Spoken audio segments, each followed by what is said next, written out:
আজ আমি একটা মিথোলজিক্যাল স্টোরি পড়েছি, আমার খুব ভালো লেগেছে। আমার মনে হলো যে একটু শেয়ার করা উচিত সবার সাথে। তো স্টোরিটা শুরু হচ্ছে এই দিয়ে, অর্জুন আর কৃষ্ণ একদিন রাস্তা দিয়ে যাচ্ছিল। যেতে যেতে দেখলো একজন বয়স্ক ভদ্রলোক রাস্তায় ভিক্ষা করছে। অর্জুন জিজ্ঞেস করলো কৃষ্ণকে, কেন এই ব্যক্তি ভিক্ষা করছে? কৃষ্ণ বলল, আমি তো জানি না, তুমি গিয়ে জিজ্ঞেস করো। ওই অর্জুন গেল, গিয়ে জিজ্ঞেস করলো যে আপনি ভিক্ষা কেন করছেন? তো উনি বললেন, আমি ভীষণ গরিব, তাই আমি ভিক্ষা করছি।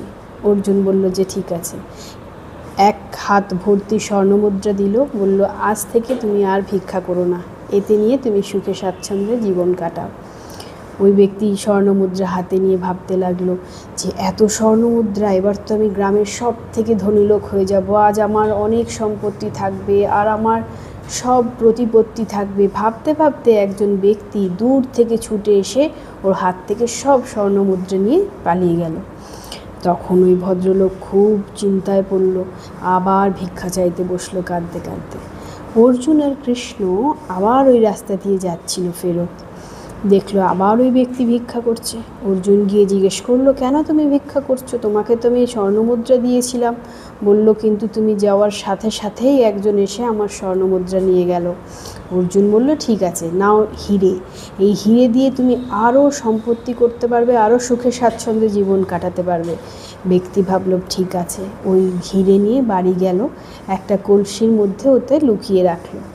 পরের দিন সকালে তার স্ত্রী জল আনতে গেল নদীতে, ঠিক সেই কলসিটাই নিয়ে গেল না জেনে। নদীতে যখনই জল দিয়ে ধুতে গেল, হিরে নদীতে চলে গেল। জল ভরে যখন বাড়ি এলো, ব্যক্তি জিজ্ঞেস করলো, তুমি এই কলসি কেন নিয়ে গেছিলে? তখন তো তার স্ত্রী জানতো না। আবার কাঁদতে কাঁদতে রাস্তায় ভিক্ষা চাইতে বসলো। অর্জুন আর কৃষ্ণ আবার রাস্তা দিয়ে যাচ্ছিল। আবার দেখে এবার অর্জুন কৃষ্ণকে বলল, আবার এই ব্যক্তি ভিক্ষা করছে। তখন কৃষ্ণ হাসলো, হেসে ওই ব্যক্তির কাছে গিয়ে দুটো কয়েন দিল, বলল, এই নাও কয়েন, এবার তুমি এটা নিয়ে তোমার সংসার চালাও। তখন ওই ব্যক্তি রাস্তা থেকে বাড়িতে ফিরতে ফিরতে ভাবছে, দুটো কয়েন দিয়ে আর কি হবে। রাস্তায় দেখলো একটা ব্যক্তি মাছ নিয়ে যাচ্ছিল অনেকগুলো, দেখলো একটা মাছ খুব ছটপট করছে কষ্টে। তখন এই ব্যক্তি অনুভব করলো যে ঠিক আছে, এই 2 টাকা দিয়ে তো কিছুই হবে না, অন্তত এই মাছটা কিনে একে জীবন দেই নদীতে ছেড়ে। এই ভেবে ওটা কিনে নদীর ধারে গেল। গিয়ে যেই না নদীতে মাছটা ছাড়তে যাবে, এমনি মুখ থেকে বেরিয়ে গেল হিরে। তখন ওই ব্যক্তি আনন্দের সাথে চিৎকার করে বলতে থাকলো, আমি পেয়ে গেছি, আমি পেয়ে গেছি, আমি পেয়ে গেছি।